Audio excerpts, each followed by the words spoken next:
ગુજરાતની અંદર પાટીદાર સમાજ ઉપર થયેલા કેસ સરકારે પરત ખેંચ્યા તો ગુજરાતની અંદર 2.5 કરોડ જેવી વસ્તી ધરાવતા સમસ્ત ઠાકોર અને કોળી સમાજ ઉપર પણ અનેક પ્રકારે અત્યાચાર થયા તો આ લોકો ઉપર ખોટા કેસ જે કરેલા છે જસદણ અને વિછિયાના બનાવની અંદર વિછિયાના 85 યુવાનોને જે નિર્દોષ યુવાનો છે એમની ઉપર આ સરકાર દ્વારા 307 કલમ લગાડી અને જેલની અંદર ધકેલી દેવામાં આવ્યા।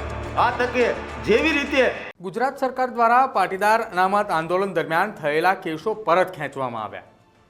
જો કે સમયાંતરે ધીરે ધીરે એ અમુક કેસો જે છે તે ભૂતકાળની અંદર પરત ખેંચવામાં આવ્યા હતા, પરંતુ રાજદ્રોહ જેવા ગંભીર કેસો છે એ પણ પરત ખેંચવામાં આવ્યા છે કે જેમાં રાજ્ય સરકાર દ્વારા એ કેસ પરત ખેંચવા માટે સિગ્નેચરો પણ કરી દેવામાં આવ્યું છે અને આગામી થોડા દિવસોની અંદર એ નોટિફિકેશન પણ આવી જશે। જો કે આ જાહેરાત એ રાજ્યના ગૃહમંત્રી અને રાજ્યના પ્રવક્તા મંત્રી આ બંને મંત્રીઓ દ્વારા જાહેરાત કરી દેવામાં આવી છે, પરંતુ હવે આ જાહેરાત થતાની સાથે જ ગુજરાતનો એક એવો સમાજ ઊભો થયો છે કે જેમની વસ્તી એ ગુજરાતની અંદર પણ એ પ્રમાણની અંદર છે કે સરકારની અંદર તેમનું પ્રભુત્વ અને સંગઠનની અંદર પણ તેમનું પ્રભુત્વ એ જોવા મળી રહ્યું છે અને એ સમાજ એટલા માટે ઊભો થયો છે કે તેમના સમાજના લોકો ઉપર પણ આ જ પ્રકારે કેસો નોંધાયેલા છે। નમસ્કાર, આપ જોઈ રહ્યા છો ન્યૂઝરૂમ ને આપની સાથે હું છું પ્રદીપ। ગુજરાતની અંદર પાટીદાર અનામત આંદોલન સમયે એટલે કે વર્ષ 2013થી લઈને વર્ષ 2017 દરમિયાન થયેલા કેસો એ ધીરે ધીરે પરત ખેંચવામાં આવી રહ્યા છે, જેમાં સરકારે રાજદ્રોહ જેવા ગંભીર કેસો કે જે ગુજરાતની અંદર હાર્દિક પટેલ, દિનેશ વાંભણિયા, ચિરાગ પટેલ, અલ્પેશ કથિરિયા કે જેમની ઉપર રાજદ્રોહ સહિતના કેસો લાગેલા હતા, આ તમામ કેસો પરત ખેંચવામાં આવ્યા છે।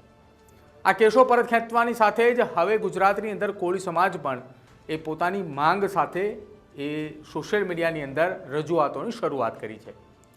કોળી સમાજ દ્વારા વિછિયાની અંદર જે ઘનશ્યામ રાજપરાની જાહેરમાં હત્યા કરવામાં આવી હતી અને તેના આરોપીઓનું સરઘસ ન કાઢતા વિછિયાની અંદર જે તંગદિલીભર્યો માહોલ સર્જાયો હતો, તે માહોલ દરમિયાન 84 જેટલા લોકો ઉપર જે આખો આ ગુનો નોંધવામાં આવ્યો હતો, કેસ નોંધવામાં આવ્યો છે કે જેમાં તમામ લોકો જામીન પર તો બહાર આવી ચૂક્યા છે, પરંતુ આ કેસ પરત ખેંચવા માટેની પણ રજૂઆત અત્યારે હવે કોળી સમાજના આગેવાનો કરી રહ્યા છે।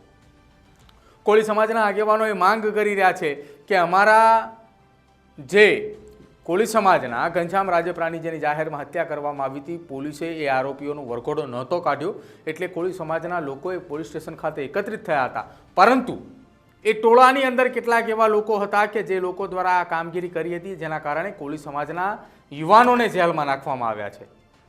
પોલીસે તેમને ઓળખી અને તેમની સામે કાયદાકીય કાર્યવાહી કરવી જોઈએ। સમગ્ર કોળી સમાજના જે યુવાનો છે જેમની ઉપર આ કેસ કરવામાં આવ્યો હતો, તે કેસો હવે પરત ખેંચવાની માંગ સાથે સોશિયલ મીડિયાની અંદર એક ઝુંબેશની શરૂઆત કરી છે। કોળી સમાજના આગેવાનો શું કંઈ કહી રહ્યા છે આ આખો કેસ પરત ખેંચવાના મામલામાં, એ પહેલાં તમે સાંભળો। હાલ પ્રેસ મીડિયાના માધ્યમથી એવા ન્યૂઝ વાયરલ થયા કે ગુજરાતની અંદર પાટીદાર સમાજ ઉપર થયેલા કેસ સરકારે પરત ખેંચ્યા તો ગુજરાતની અંદર 2.5 કરોડ જેવી વસ્તી ધરાવતા સમસ્ત ઠાકોર અને કોળી સમાજ ઉપર પણ અનેક પ્રકારે અત્યાચાર થયા તો આ લોકો ઉપર ખોટા કેસ જે કરેલા છે તે કેમ પરત ન ખેંચવા? શું ખરેખર ગુજરાતની અંદર 2 પ્રકારના કાયદા છે? તો સમસ્ત કોળી અને ઠાકોર એકતા મિશન ગુજરાતની પણ માંગ છે કે ખરેખર ગુજરાતની અંદર પણ જે કોળી અને ઠાકોર સમાજ નિવાસ કરે છે એની પર અત્યાચાર થયેલા જે કેસ છે એ પણ પરત ખેંચવામાં આવે એવી અમારી માંગ છે। થોડા સમય પહેલા સમગ્ર ગુજરાતની અંદર પાટીદાર સમાજના હક અને ન્યાય માટે આંદોલન ચાલી રહ્યું હતું, લડાઈ ચાલી રહી હતી। આ સમય દરમિયાન હજારો યુવાનને આ સરકારે ખોટા કેસ કરી અને જેલની અંદર ધકેલી દીધા હતા।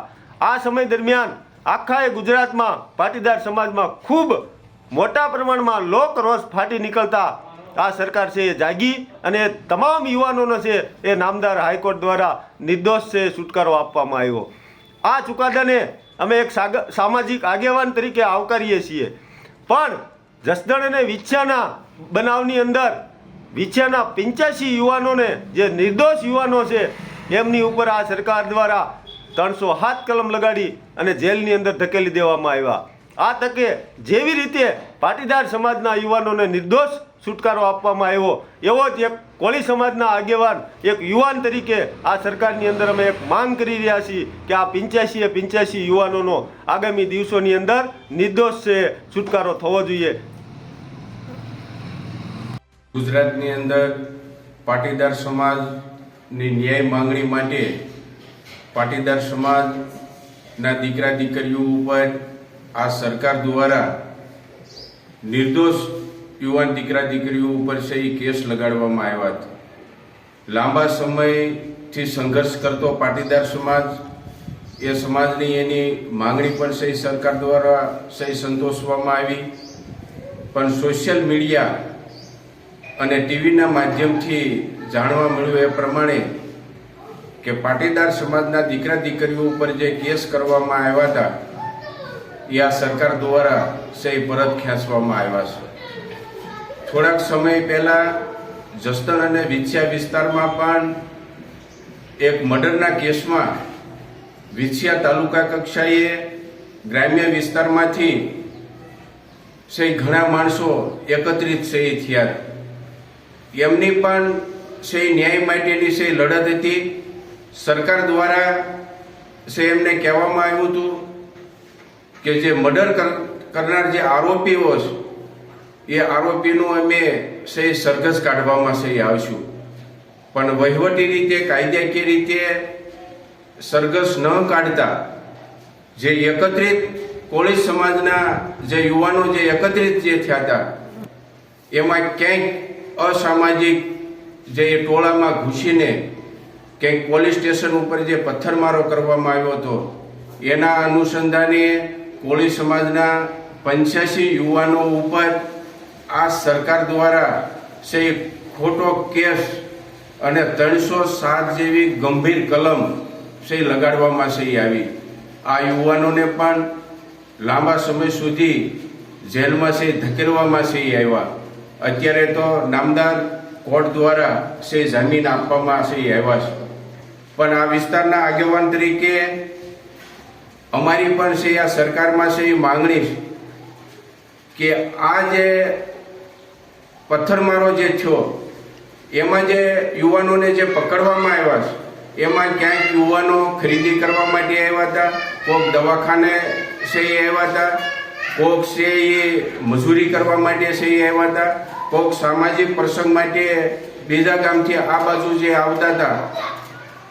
એમાં પોલીસે ખોટી રીતે આ યુવાનો ઉપર 307 જેવી જે ગંભીર કલમ લગાડવામાં આવી છે. તો અમારી પણ છે માંગણી છે અમારા સમાજ વતી કે નિર્દોષ યુવાનો ઉપર જે ગંભીર કલમ લગાડવામાં આવી છે તો આ સરકાર છે 307 કલમ છે એ નાબૂદ કરે અને સામાન્ય જે કાયદાકીય રીતે જે પ્રોસેસ થતી હોય એ આપ છે કરો એવી અમારી છે વિનંતી છે. તો રાજકોટના વિછિયા ખાતે બનેલી એ પોલીસ સ્ટેશન એટલે કે વિછિયા પોલીસ મથકે પથ્થરમારાની ઘટના જે બની હતી, જે માહોલ તંગદિલીભર્યો બન્યો હતો કે જ્યાં પોલીસે ટીયર ગેસના સેલ પણ છોડ્યા હતા. લગભગ 3 થી 4 દિવસ દરમિયાન વિછિયા ખાતે પોલીસનો ચુસ્ત બંદોબસ્ત પણ ગોઠવી દેવામાં આવ્યો હતો અને કોળી સમાજના જે ઘનશ્યામ રાજપરાની હત્યા મામલે આખો એ મામલો સર્જાયો હતો, જેને લઈને 84 જેટલા લોકોની સામે એક ફરિયાદ દાખલ કરવામાં આવી હતી અને એ તમામ લોકોને જેલ હવાલે પણ કર્યા હતા. જો કે હાલ આ તમામ લોકો જામીન પર મુક્ત થઈ ચૂક્યા છે, પરંતુ પાટીદાર સમાજના યુવાનોની સામેના જે કેસ પરત ખેંચવામાં આવી રહ્યા છે તે જ પ્રમાણે વિછિયાની અંદર થયેલા એ પથ્થરમારાની ઘટનામાં જે કેસ નોંધાયેલા છે એ કેસ પણ પરત ખેંચવામાં આવે તેવી માંગ હવે સોશિયલ મીડિયાની અંદર એક વોર સમાન ઊભી થઈ છે. તમારું શું માનવું છે? સોશિયલ મીડિયાની અંદર વિછિયાની ઘટનાને સંદર્ભે ચાલુ થયેલી કોળી સમાજના આગેવાનોની આ માંગને લઈને તે ખાસ અમારા કમેન્ટ સેક્શનની અંદર જણાવજો. અમારી ચેનલ ન્યૂઝ રૂમને આપ આજે જ સબસ્ક્રાઈબ કરી લેજો, કેમ કે આ પ્રકારની તમામ અપડેટ એ સૌથી પહેલાં અમે આપના સુધી પહોંચાડતા રહીશું. જોતા રહેજો ન્યૂઝ રૂમ. નમસ્કાર.